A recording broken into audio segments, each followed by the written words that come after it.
You're driving down the highway at 110 kilometers per hour. Your family is in the car. Everything feels normal until suddenly your engine dies. Just stops. No warning. No check engine light. And here's the terrifying part. You're not alone. Right now, 500,000 Australian drivers are dealing with this exact nightmare, and most of them don't even know it yet. The story of bankrupt engines in Australia isn't just about mechanical failure. It's about deliberate choices made by some of the world's biggest automotive manufacturers.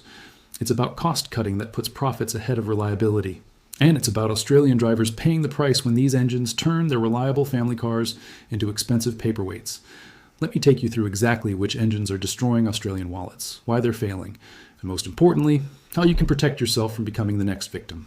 The most dangerous trap in the Australian used car market isn't just depreciation, it's not rust from the ocean air, it's not even the price of fuel. The most expensive trap is buying a car with an engine that survives the warranty period only to catastrophically fail right when you think you're in the clear. Right when you've stopped making the connection between that purchase and your monthly budget. That's when it strikes. In Australia, engine replacement costs anywhere from $3,000 to $11,000. That's not including the cost of towing. That's not including the inconvenience of being without your car for weeks while it's being worked on. That's just the base price of getting a new or rebuilt engine installed. But certain engines cost significantly more. Some push past $15,000. Some of the high-performance units reach $29,000. And if you thought you were buying a reliable car, you weren't prepared for any of it. The question everyone asks is simple. Why? Why would massive manufacturers like Hyundai, Kia, BMW, Ford, and General Motors release engines that are programmed to fail? The answer is complicated, but it boils down to three interconnected things: regulations, profits, and time constraints. Modern engines are being strangled by emissions, regulations that grow tighter every single year. These regulations are designed to protect the environment and improve air quality, but the industry is struggling to meet them without sacrificing performance and profitability. The only way to meet these increasingly stringent regulations while still maintaining the performance that consumers expect is to make engines smaller and add turbochargers. A smaller engine produces fewer emissions. A turbocharger maintains performance by forcing more air into the combustion chamber. It's engineering genius in theory. In practice, it's a disaster. Smaller engines with turbochargers are fundamentally stressed engines. They run hotter, they work harder, they operate at higher pressures, and under these conditions, they wear out faster.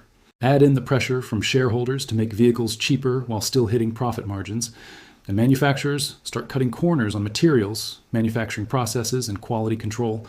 Materials that used to be used in engines are replaced with cheaper alternatives. Manufacturing tolerances become looser. Quality control checkpoints are reduced. The result is engines that look impressive on the spec, sheet and pass regulatory testing, but fail catastrophically in the real world when they're operated in actual driving conditions. Let's talk about the absolute worst offender, Hyundai and Kia's Theta 2 engine. This 2.0 and 2.4 liter four-cylinder has built a reputation so terrible that it makes other bad engines look reliable by comparison. It's the poster child for manufacturing failure. It represents everything that can go wrong when cost-cutting intersects with inadequate quality control and poor design decisions. And right now, 500,000 Australians are registered to receive compensation through active federal court class actions. Think about that number, 500,000. That's not a manufacturing defect that affected a few unlucky owners. That's systemic failure on a massive scale. That's an entire generation of vehicles from two major manufacturers that are fundamentally defective. The Theta 2 engine was used in Hyundai Sonatas, Kia Optimus, Santa Fe's, Seltos, and dozens of other models between 2011 and 2019. These weren't cheap cars. These were mainstream family vehicles that buyers trusted to be reliable. Families relied on these cars to get to work, to take kids to school, to go on road trips. But inside these engines, something sinister was happening during the manufacturing process. Metal shavings and debris were left behind inside the crankshaft assembly after machining. These weren't little specks. We're talking about actual metal swarf that should have been completely cleaned out before the engine left the factory. When these engines started running, that metal debris circulated through the oil passages. It got trapped in the oil. And over time, it clogged the crucial oil passages that fed lubricant to the connecting rod bearings. Without proper lubrication, the bearings started to wear. Then they started to fail. And when a connecting rod bearing fails at highway speed, the connecting rod literally comes loose inside the engine block. The result isn't a slow decline or gradual degradation. It's catastrophic mechanical failure. The engine seizes completely. It stops running. Sometimes it catches fire. Drivers reported their cars simply dying while they were driving on the highway at 110 kilometers per hour. no warning, no gradual performance loss, no check engine light, just sudden complete engine seizure. Imagine that happening to you. And because these failures often happened outside of warranty, owners were left holding repair bills that approached the entire value of their cars. Some people faced engine replacement costs of $8,000 to $10,000 on vehicles they'd paid $15,000 to $20,000 for. The math doesn't work. It makes more financial sense to scrap the car.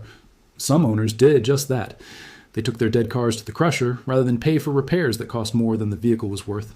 But here's where it gets even worse. Some Theta 2 engines had a second manufacturing defect running in parallel to the metal debris problem.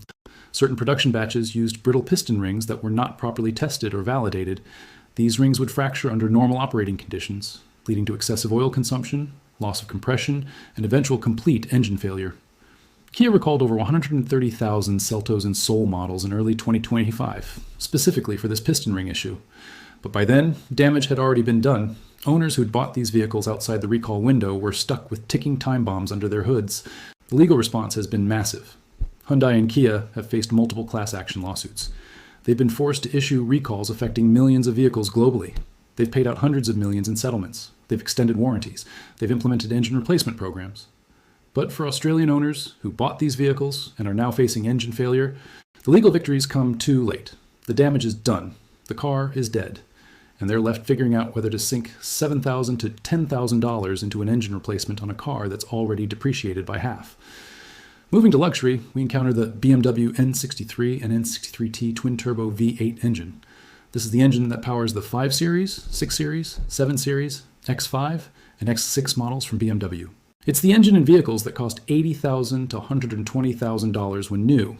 It's the engine that's supposed to deliver reliability along with performance.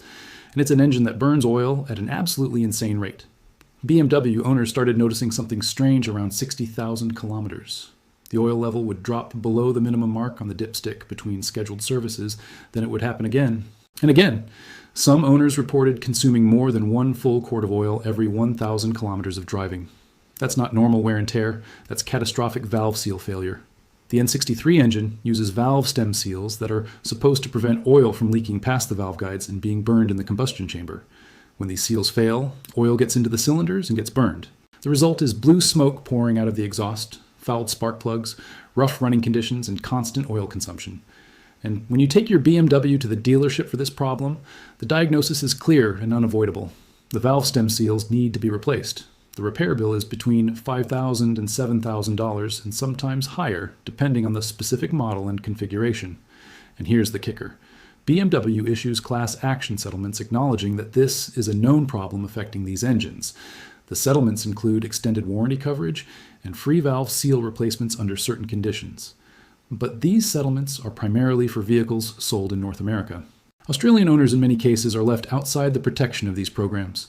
They face the full replacement costs out of pocket. The smart money in the luxury car market doesn't buy BMW N63 vehicles. The smart money leases them.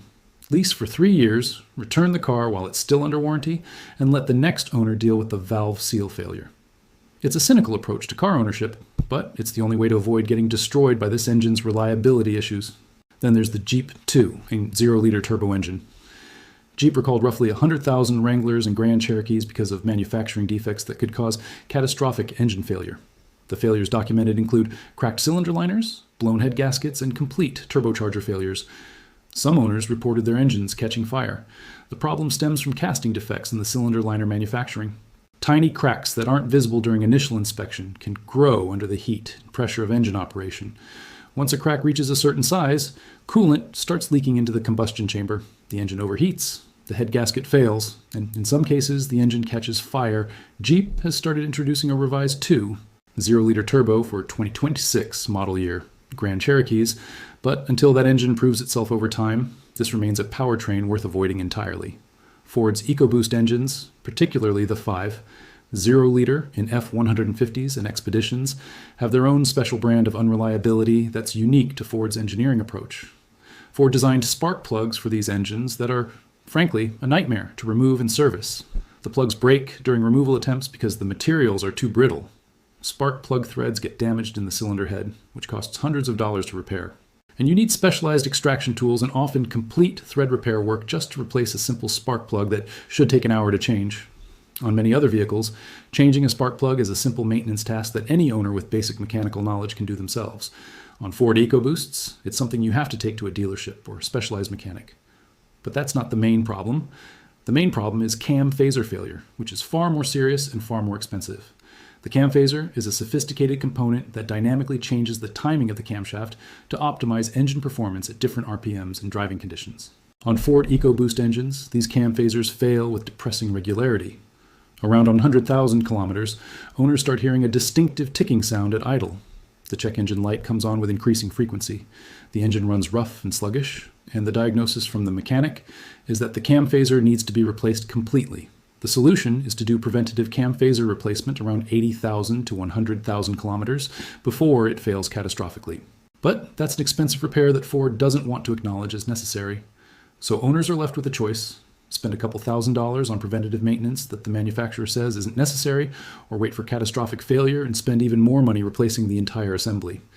General Motors has been dealing with persistent oil consumption issues across multiple engine lineups for several years now. The 2.4-liter turbo engine in models like the Chevrolet Blazer and GMC Terrain burns oil at abnormal and unexplained rates.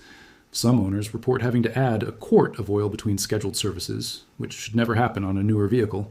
In extreme cases, engines have suffered internal damage from running low on oil, requiring complete and expensive engine replacement. In October 2025, a California judge gave final approval to a massive settlement regarding GM's oil-consuming engines. The settlement included compensation for affected owners and extended warranty coverage for future repairs. However, and this is the critical part, this settlement doesn't protect Australian buyers from the same problems. Australian owners don't have the same legal protections as American owners. The settlement is for North America only. So if you're in Australia and you buy a used GM vehicle with a 4-liter turbo, you're on your own. Then there's the Toyota 3, 4-liter twin-turbo V6 introduced in the redesigned Tundra. Toyota has spent decades building a reputation for reliability. The Tundra is an icon in Australia. People buy Toyota because they trust Toyota. But this new twin-turbo V6 represents one of Toyota's biggest modern setbacks. The engine has already been the subject of documented failures and warranty claims. Toyota's reputation is so strong that people often overlook early warning signs of problems. By the time issues become undeniable, you're already out of warranty. Honda's 5-liter turbo engine has been plagued by head gasket failures. Audi and Volkswagen's 0-liter turbo engines are notorious for burning oil at alarming rates. Nissan's variable compression turbo engine is experiencing documented problems. And Hyundai's Lambda 3-liter V6 GDI uses the exact same manufacturing process that caused the Theta 2 disaster. Metal shavings left in the engine block during manufacturing that eventually caused bearing failure. The pattern is unmistakable. Modern downsized turbo engines are failing at alarming rates across multiple manufacturers. This isn't one bad batch from one car maker. This is a systemic problem across the entire automotive industry. So what are the warning signs that your engine is about to fail? The first is blue or white smoke coming from the exhaust, particularly during startup or aggressive acceleration. This indicates that oil is burning in the combustion chamber, which means your valve seals are failing. You'll see it most when the engine is cold. The second is excessive oil consumption. If you're checking your oil monthly and consistently finding it below the minimum level, something is wrong. This isn't normal engine operation. Modern engines should only consume a tiny amount of oil between services. If you're burning more than a quart every 1,000 kilometers, your engine is failing. The third is a ticking sound at idle, particularly on EcoBoost engines, which indicates cam phaser problems. This ticking is distinctive and persistent. It gets worse when the engine is cold and better as it warms up, but it never goes away completely. The fourth is a check engine light that keeps coming back, even after you've had it cleared by the dealership.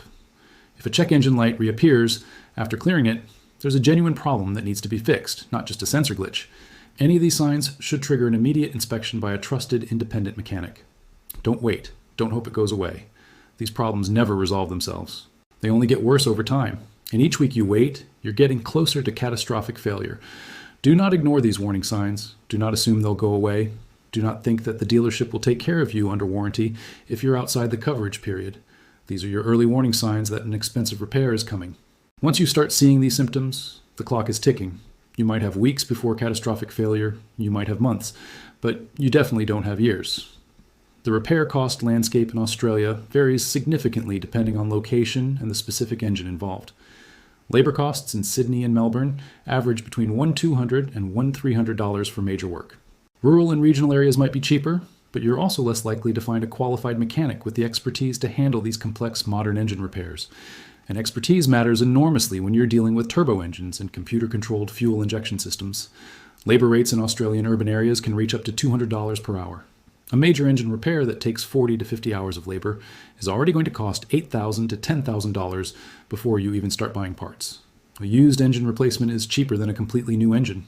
A used engine from a wrecker might cost $200 to $3,500 plus installation. But you're buying someone else's problem. That used engine might have 50,000 kilometers on it, or it might have 150,000. You don't know the service history. You don't know if it's going to last another 50,000 kilometers or fail tomorrow. Remanufactured engines run between $2,500 and $5,000. Reconditioned engines are around $4,000. And brand new engines from the manufacturer can cost anywhere from $4,000 to $29,000 depending on the model. The financial reality is this: if you're driving a used car with one of these problematic engines and you hit 100,000 kilometers, you're entering the danger zone. The warranty is expired, the engine has been running hard, and the defects that were hidden in the manufacturing process are starting to rear their ugly heads. This is exactly the point where these engines start failing. It's not a coincidence, it's by design. Some engines make it past 120,000 kilometers, some make it to 150,000, but very few of these engines make it to 200,000 kilometers without major work. And once one major repair happens, others often follow. Worn engines that have suffered one failure will inevitably suffer others. The domino effect begins. So how do you protect yourself? The approach requires multiple layers of defense. First, before you buy any used car, invest in an independent pre-purchase inspection from a trusted mechanic. This isn't the dealership's cursory inspection that takes 15 minutes. This is a comprehensive, independent inspection by someone who has no financial incentive to hide problems or rush through the process. Specifically, ask them to look for the warning signs we discussed: oil consumption patterns, valve condition, bearing wear, turbo condition, and any evidence of previous repairs. Ask them to pull the service history and look for patterns of work. If the service records show multiple engine-related repairs, that's a red flag. If the records show inconsistent servicing or gaps, that's another red flag. Second, research the specific engine in your target vehicle. Look for common complaints on online forums. Look for recall notices. Look for class action lawsuits. If there's a pattern of failures with that particular engine, you'll find evidence online. Don't rely on the dealership to tell you about problems. Dealerships have financial incentives to move inventory. They're not your friend in this transaction. Third, when you buy the car, immediately contact the manufacturer and register your vehicle for any available recalls or extended coverage programs. Some manufacturers have extended recall windows or extended warranty programs for known problems. You want to be on the list to receive notices about these programs.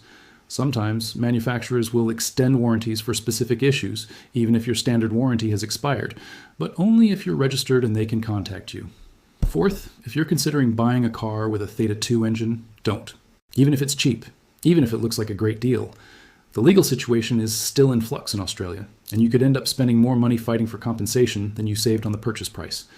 The same goes for Jeep 2, 0-liter turbos, and BMWs with N63 engines outside of warranty coverage. Fifth, maintain meticulous service records. Every oil change, every repair, every inspection should be documented. If you ever need to make a warranty claim or join a class action lawsuit, these records will be critical evidence that you maintained the vehicle properly. Sixth, have your oil analyzed regularly. Take your used oil to a lab and have them test it for metal content. If your oil is showing elevated levels of iron, copper, or aluminum, that indicates internal engine wear. Catch it early, and you might be able to do a major service before catastrophic failure occurs. Seventh, don't ignore warning signs. If your check engine light comes on, have it scanned immediately. If you notice blue smoke from the exhaust, don't assume it will go away. If your oil consumption increases, don't just buy more oil and ignore the problem. These are your engine's way of telling you that something is wrong. The biggest mistake Australian car buyers make is assuming that because they bought from a reputable dealership, or because the car looks clean and runs smoothly, the engine must be reliable. They assume that regulatory bodies have tested these engines. They assume that the manufacturer wouldn't put out a product that's going to fail. They assume that if there was a known problem, they would have heard about it. All of these assumptions are wrong. Regulators test emissions and safety. They don't test long-term reliability. Manufacturers make cost-benefit decisions about quality. If they calculate that a manufacturing defect will only affect a small percentage of cars and that the cost of fixing the problem is higher than the cost of settlements and recalls, they'll make the conscious decision to leave the defect in place. And yes, you can buy a car from a reputable dealership and still end up with a lemon. Dealerships are buying inventory from auction houses and wholesalers. They're not extensively testing every engine. They're relying on the manufacturer's reputation. The Australian automotive market is particularly vulnerable to these problems because of the climate and the way Australian drivers use their vehicles. Extreme heat accelerates engine wear. High humidity in coastal areas compounds corrosion issues. Long highway drives stress turbochargers beyond what they were designed to handle. And in rural areas, vehicles often need to climb steep grades and tow heavy loads, putting additional stress on engines that are already at their limits. This is also why the class action lawsuits are so important. In Australia, consumer law offers protection beyond standard warranties. The Australian consumer law requires that goods must be of acceptable quality and fit for purpose. If an engine fails well before reasonable expectations, you might have grounds for a refund or replacement, even if you're outside the warranty period. The Kia and Hyundai class actions in Australia have successfully argued that these engines do not meet this standard of acceptable quality. If you own a car affected by a known class action, you should register immediately. Visit the official class action website. Provide your vehicle identification number and service history. Document any engine-related issues you've experienced. If the class action is successful, you might be eligible for compensation or an engine replacement at no cost to you. Even if you haven't experienced a failure yet, registering puts you on the list for future compensation if you do experience a failure. The bigger picture here is that the automotive industry is going through a transition period. Emission regulations are forcing smaller, more efficient engines. Profitability pressures are forcing cheaper manufacturing. And the result is a generation of vehicles with engines that are fundamentally less reliable than what came before. This is temporary. In 5 to 10 years, manufacturers will figure out how to make small turbo engines that actually work. But right now, in 2026, if you're buying a used car, you're entering a minefield. The safest strategy is to buy older vehicles with naturally aspirated engines that have proven long-term reliability records. A 2005 Toyota Camry with a 4-liter V6 will absolutely outlast a 2018 Hyundai Sonata with a Theta 2 engine. Yes, the Toyota will have more mileage. Yes, it might need some maintenance, but it will still be running when the Hyundai engine has seized and the car is headed to the scrapyard. If you absolutely must buy a newer vehicle, focus on brands and engines with proven track records. Honda has generally done better than Hyundai and Kia. Mazda has been surprisingly reliable. Toyota's naturally aspirated engines are still solid, though their turbo offerings are questionable.